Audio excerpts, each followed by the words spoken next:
and other signs in the economy that could be worrying both investors and consumers. The prices of U.S. single-family homes rose 0.4% in December from the month before, despite improving supply. Now, together with higher mortgage rates, housing is getting less affordable.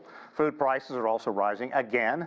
Data from the Labor Department last month showed the cost of groceries up about 2% from a year earlier in December. Bird flu and bad weather are to blame. And according to an S&P Global survey, U.S. growth faltered in February. The latest flash estimate showing the U.S. composite PMI dropping more than 2 points in February from January to a 17-month low. In December, this index was at a near 3-year high. Okay, a lot to go through when it comes to the United States economy. To discuss all that, let's bring in Anthony Chan, former Chief Economist at JPMorgan Chase. Always good to have you on, Anthony. Good to see you again. Welcome back. Good to be here, Sean. Okay, Americans are feeling increasingly anxious about the economy as food prices stay high and policy changes are simply sparking concern that continued inflation, this negative sentiment could eventually translate into somewhat of an important pullback in spending, don't you think?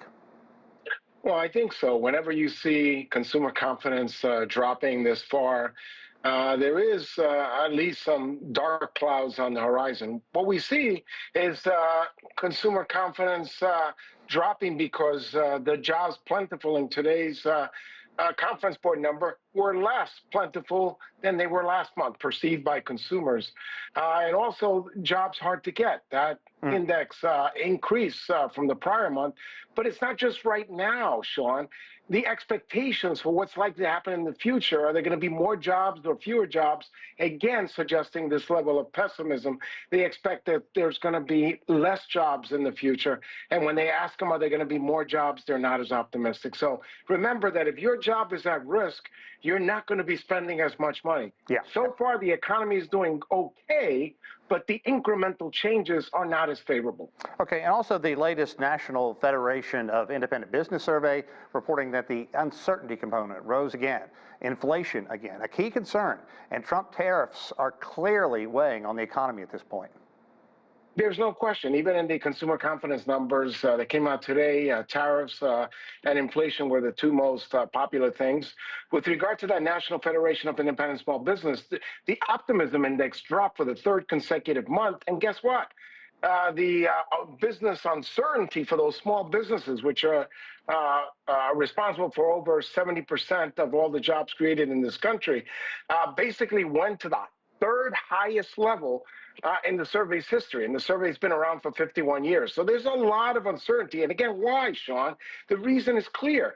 If you see Washington changing the policy almost week to week, we're going to have tariffs. No, we're going to pause them. No, we're going to bring them back on. It's very difficult to make business plans when the plans are changing almost on a week-to-week basis. So that's causing these businesses to become uncertain.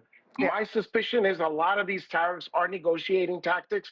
But again, when you hear all this noise, businesses are getting nervous. Yeah, absolutely. This uncertainty in D.C. Hindering business decision-making, as you're talking about, and again, inflation, and just the chaos. I mean, the simple chaos about the way this administration is moving to make drastic cuts in the federal budget. And when he was posed with, look at how consumer confidence is right now, Trump again denying any responsibility. So what does that do to people out there who elected him to go in and tackle these things like high grocery prices, inflation?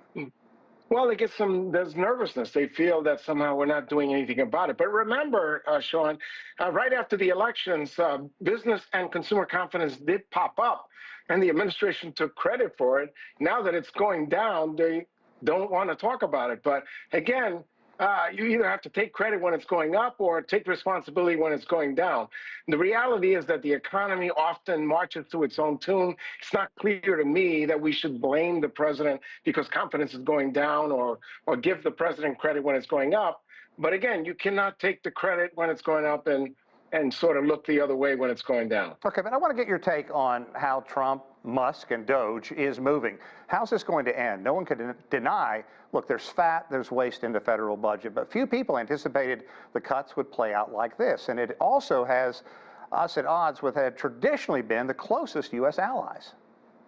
Well, those are all issues that are causing a lot of concern among consumers and businesses. But keep in mind, Sean, that as we cut these jobs, there are multiplier effects because if you have less workers, that means that these workers are spending less in other businesses, tertiary businesses that are somewhat related. You may go less out to less restaurants. You may spend less in the supermarket. You may spend less in department stores. So again, that's the danger that these multiplier effects will be even larger than the actual job cuts. And again, don't lose sight of the fact, Sean, that with all this uncertainty, do I have to fill out the survey? Can I lose my job?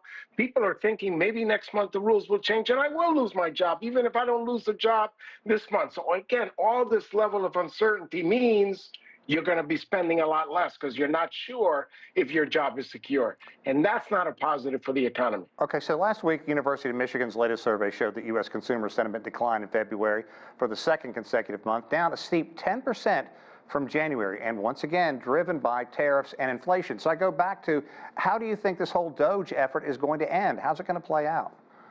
Well, I think that if it's just relegated or just focused on waste and it doesn't really grow out of proportion, it may be a good thing.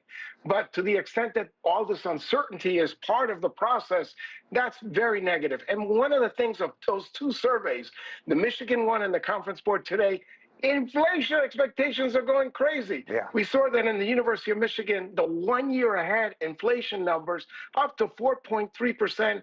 And in today's Conference Board, the inflation expectations for the next 12 months up to 6%.